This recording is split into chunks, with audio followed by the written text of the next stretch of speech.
The test is in 4 parts: Part 1, Part 2, Part 3, and Part 4. Now look at Part 1. Part 1. You will hear a woman being interviewed by a market researcher in a health club about her membership of the club. First, you have some time to look at questions 1 to 5.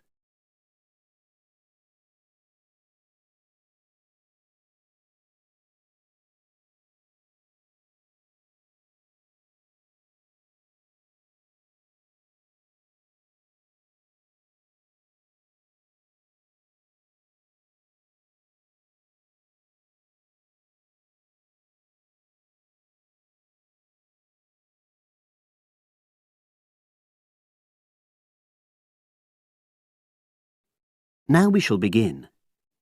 You should answer the questions as you listen, because you will not hear the recording a second time. Listen carefully and answer questions 1 to 5. Oh, excuse me. I wonder if you'd have the time to take part in some market research. What's it about? About this club and your experiences and opinions about being a member. It'll take less than 5 minutes. Oh, OK then, as long as it's quick. Can I start by taking your name? It's Selina Thompson.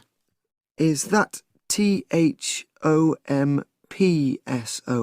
Yes. Okay, great. Thanks. And what do you do for a living? Well, I'm an accountant, but I'm between jobs at the moment. I understand. But that's the job I'll put down on the form. And would you mind my asking which age group you fall into? Below 30, 31 to 50, and above? Over 50, I think we can safely say. Great, thanks. And which type of membership do you have?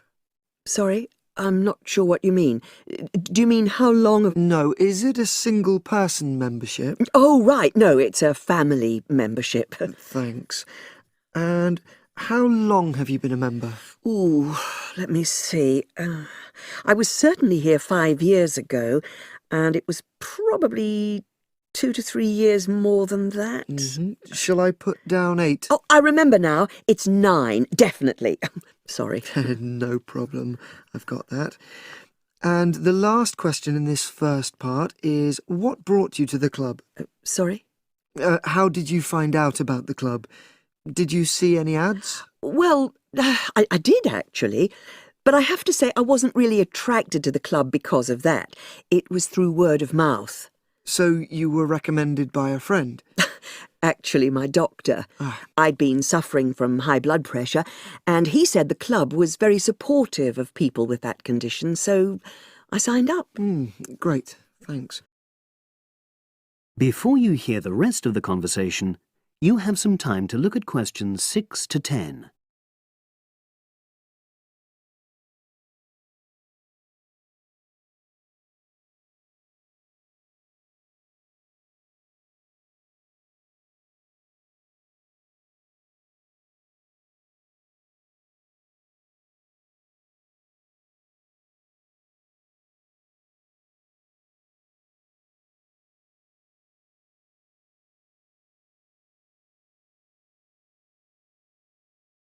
Now listen and answer questions 6 to 10. Now, for the second part of the form, I want to ask a bit more about your experience of the club. Sure. How often would you say you use the club? It varies enormously, depending on how busy I am. Of course. But on average, per month? I'd say it averages out at twice a week. OK, so 8 on average. Yeah, and 4 of those are aqua aerobics classes. That leads me to the next question. Would you say the swimming pool is the facility you make most use of? Fair to say that, yeah. Right, thanks. And are there any facilities you don't use? One area I realise I've never used is the tennis courts. And there's one simple reason for that. You don't play tennis? Actually, I'm not bad at it. Oh. It's that I'm not happy having to pay extra for that privilege. Oh, right. I've made a note of that. Thanks. Now, in the last section, are there any suggestions or recommendations you have for improvements to the club? Only about health and fitness? Anything at all? Well, I'd like to see more social events. Oh, It isn't just a question of getting together for games or classes, but other things, you know. yes, sure. And another thing that I was thinking, when I had my yoga class in the gym last night, we were all sweltering in the heat, was that I think they should put in, well, you know... Air conditioning. That's exactly what I mean. The rooms are really light and well designed, but they do need proper installations. Sure. Well, I've made a note of that. Good. So, is there anything else you'd like to suggest? About quality of service, for example? Oh, everyone's very nice here. They couldn't be more friendly and helpful. Oh, but I tell you what, it's a shame the restaurant isn't open in the evening on Saturday, and Sunday as well, for that matter. Oh. So, the club should... Open it later on those days. OK. Well, thank you very much. That's all the questions I have.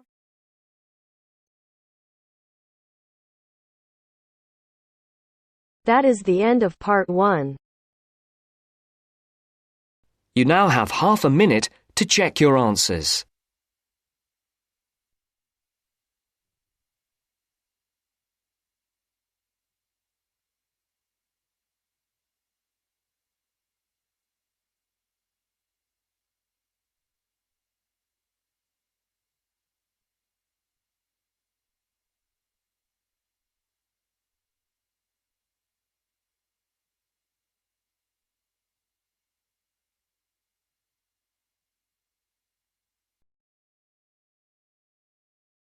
Now turns to part 2. Part 2. You will hear a telephone conversation about opening a bank account. First, you have some time to look at questions 11 to 17.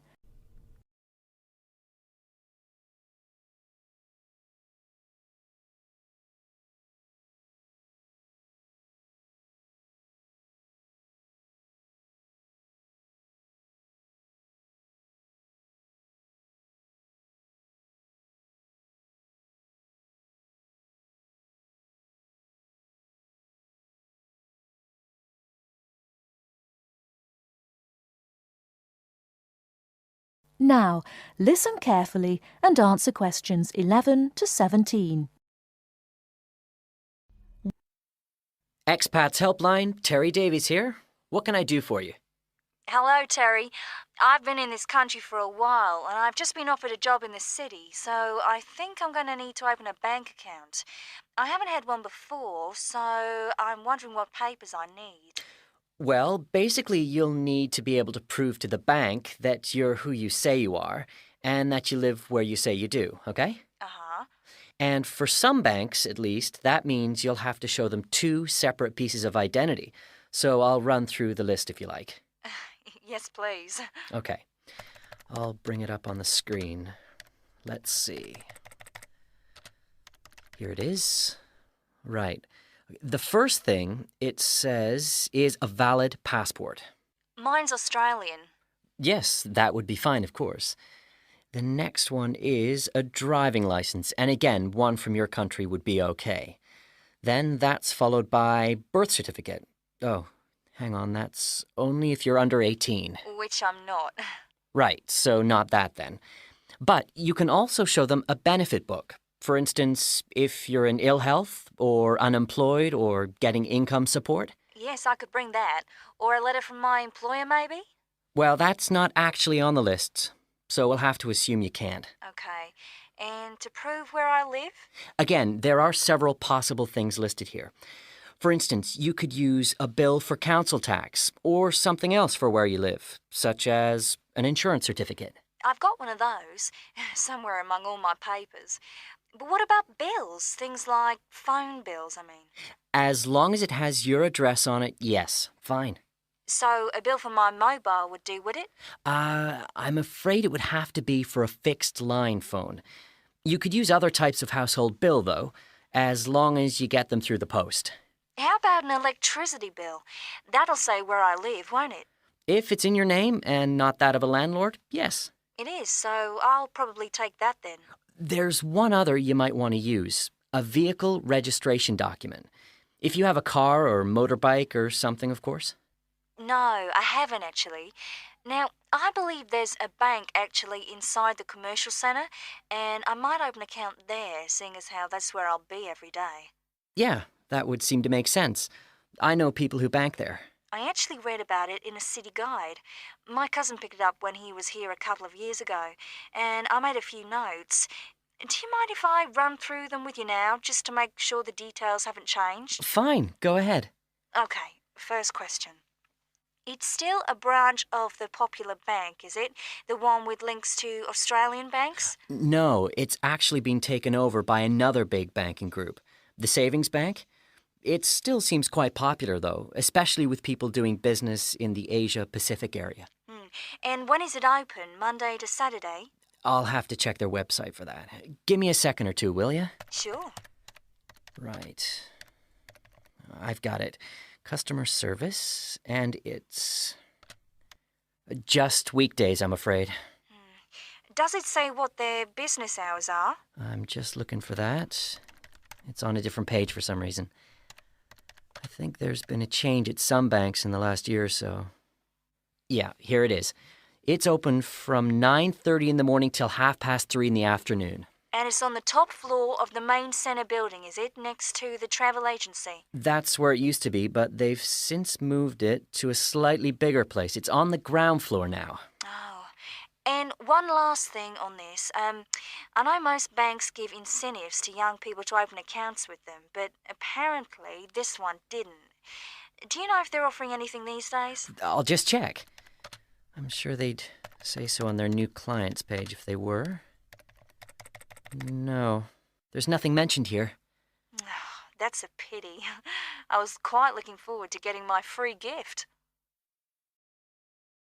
Before you hear the rest of the talk, you have some time to look at questions 18 to 20.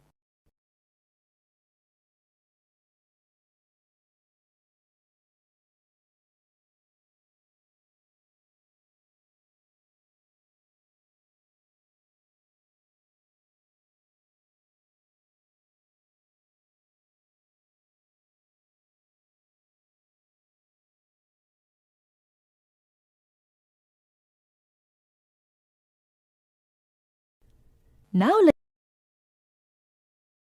listen and answer questions 18 to 20.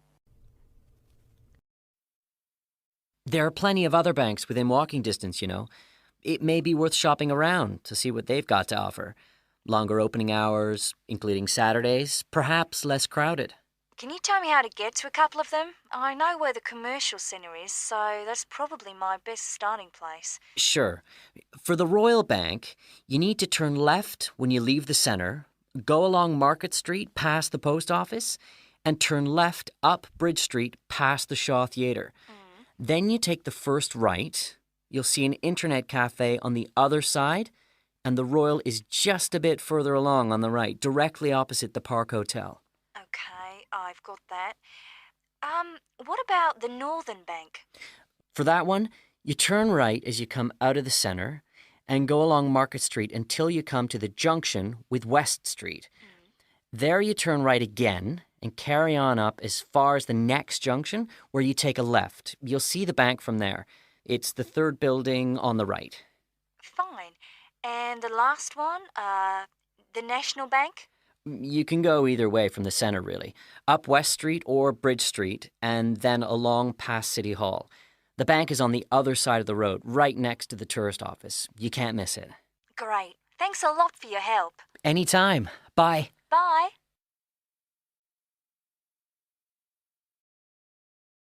That is the end of part 2. You now have half a minute to check your answers.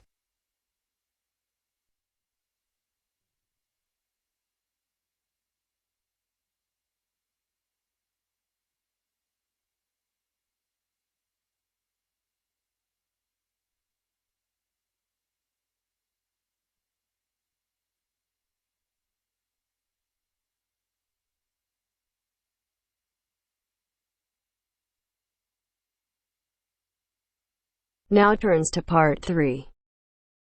Part 3. You will hear two engineering students, a woman in her 6th year called Linda and a man in his 5th year called Matthew, discussing the benefits of student work placements. Before you listen, you have some time to look at questions 21 to 26.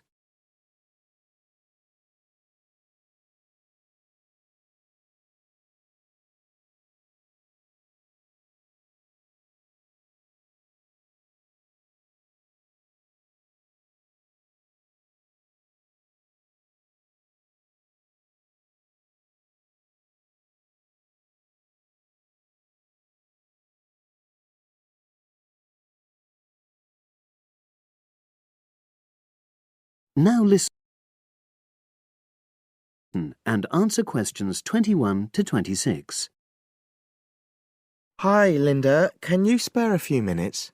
Hello, Matthew. No problem. I just wanted to talk to you about temporary work placements. I've never really thought there was a good reason for doing one. I've got some savings, so I don't really need the money at the moment. But I've had an email from the university about a vacancy that looks quite interesting. You did a placement last year, didn't you? I did, yes. In my case, I wanted to find out if I was making the right career choice before I began applying for permanent jobs. I thought I wanted to work in car manufacturing, but I wasn't sure, so I applied to Toyota. What was the application process like? Lengthy. There were a lot of different parts to it. The dullest one was a psychometric test. You know, when you have to answer loads of questions about yourself. And you're trying to guess what's the best thing to say. Yes. Then there was an activity that we did in groups, which I found really fascinating. Engineers are renowned for being a bit unsociable, but I thought we made a great team. And we had an individual task too. We had to sort through various business documents and prioritize them. It was just like what you have to do as a student, really, just with different content. What exactly were you doing on the placement? I was helping to design some diagnostic software to identify any waste in the car assembly process. Do you mean waste of materials? No, time. Anything that can speed the process up helps to cut costs. How did the work placement compare to being a student? Was it hard work? Yes, it was. I'd had full-time work before. I've done various unskilled jobs during university holidays, and some of those involve long hours. So I thought I'd find it easy. I was wrong, though. I think when you're on placement, you're always trying to prove yourself. So you push yourself hard to succeed? Yes. But I got a lot of support from my employers. They were always helpful. And then, at the end of the placement, I was given formal feedback. Do you mean on your engineering ability? Well, no. I didn't really need that because we had team meetings every other day. And so I had the chance to discuss technical issues and ask about anything that wasn't clear. The evaluation was about general workplace things, like organizational ability, initiative, that sort of thing. I get the impression you think you benefited from the placement. Well, the best thing is that they've offered me a job for next year. Depending on my exam results, of course, but still. A permanent one? Yes. But apart from that, I learned so much. The industrial environment was much more demanding than the academic one, so my general skills improved, like time management, meeting deadlines. And on the technical side, I learned new software packages, like MS Project. Well, I think you've convinced me that work placements are worthwhile, but while you're here, can you give me advice on something else? Before you hear the rest of the conversation, you have some time to look at questions 27 to 30.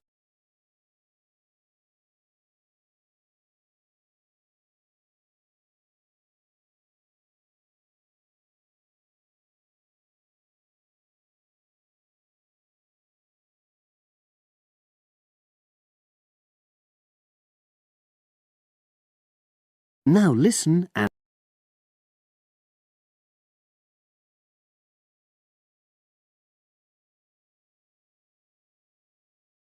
answer questions 27 to 30. I'm about to make a start on the engineering materials module, and I've got a book list here. Can you have a quick look and tell me what you would recommend? That's if you can remember. Let's see. I do remember some of them. Yes, this one, The Science of Materials.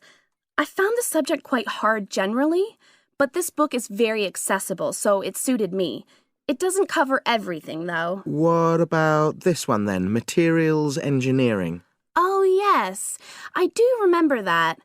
But it's a bit out of date now, isn't it? Unless it's a new edition. I don't think so. But what I liked about it were the pictures. They really helped to understand the descriptions. It's useful just from that point of view. Let's see, what else? Oh, yes, that one there, Engineering Basics. I think out of all these, that's got the widest coverage. But I've looked at the contents page and it hardly mentions nanotechnology. Yes, you're right. The evolution of materials does, though. It's a recent publication, so it covers all the latest developments.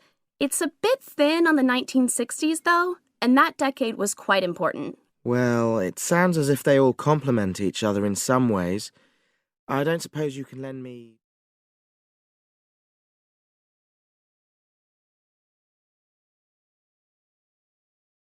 That is the end of part 3. You now have half a minute to check your answers.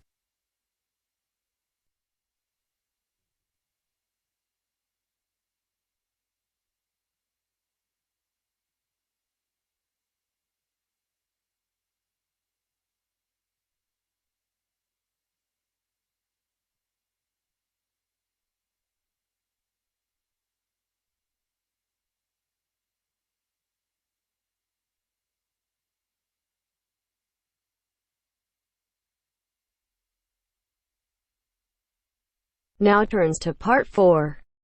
Part 4. You will hear a talk on bullying in the workplace given by a university lecturer to a group of students. First, you have some time to look at questions 31 to 40.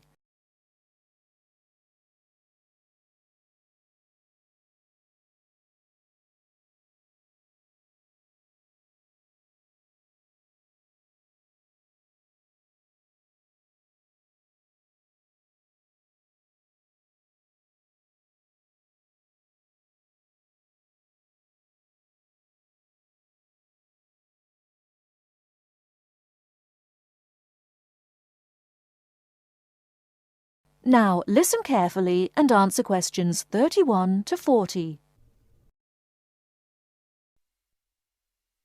Good morning. My name is Dr. Mervyn Forrest, and I specialize in management techniques and training. I've been invited here today to talk to you about the cost to the economy of bad management.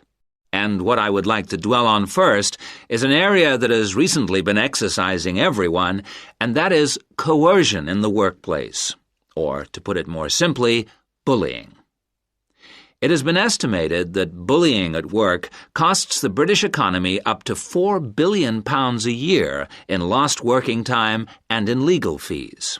And with the problem apparently on the increase, it is time that managers took on board what is happening. I would like to think that what is perceived as bullying is nothing more than lack of experience, insecurity, or lack of awareness on the part of managers, and not a conscious effort to attack someone. But that is perhaps a case of my being naive or over-hopeful. Before we break up into groups to look at the first task on the handout you've got, I'd like to give you a start with some of the main bullying methods that have been identified so far. Basically, what I'm going to do here is to give you examples of 1 or 2 points. Can you all read the OHP clearly? Yes? Right, off we go. The first item on the list is giving people tasks which managers themselves cannot do and which are therefore impossible to achieve. This is, in fact, a very common strategy used by managers to manage their subordinates. It gives certain people a false sense of security as they watch others failing while they try to achieve the goals set.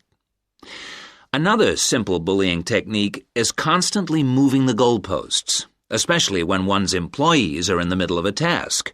This is not bad management, it is just plain stupid. All targets and goals set should be easily achieved within a realistic timescale.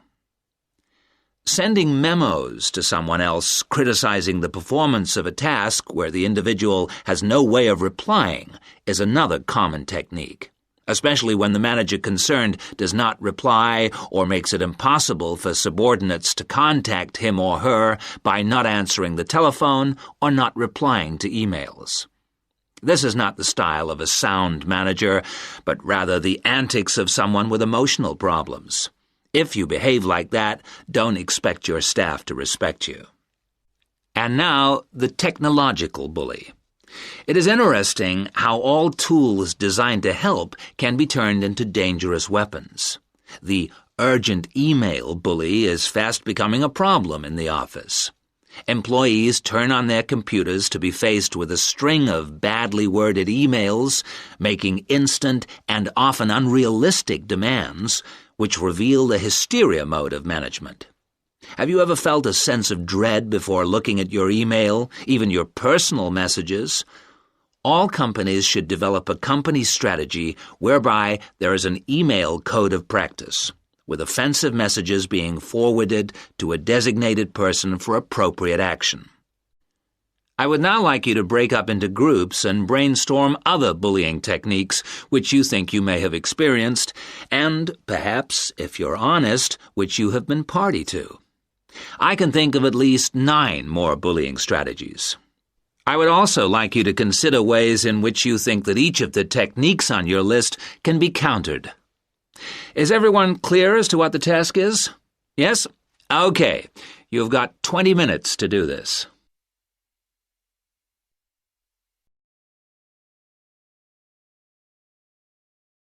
That is the end of part 4. You now have half a minute to check your answers.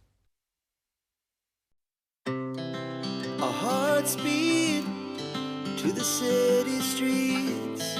We began to feel the fire. We rise like tall buildings as the chemicals, they take us higher. The night's young and it's just begun as she puts her hand in mine. We wanna chase the night, wanna dance to the light, pull stars from the sky, just 2 hearts running wild. Never sleep, never stop, as we shout from the top.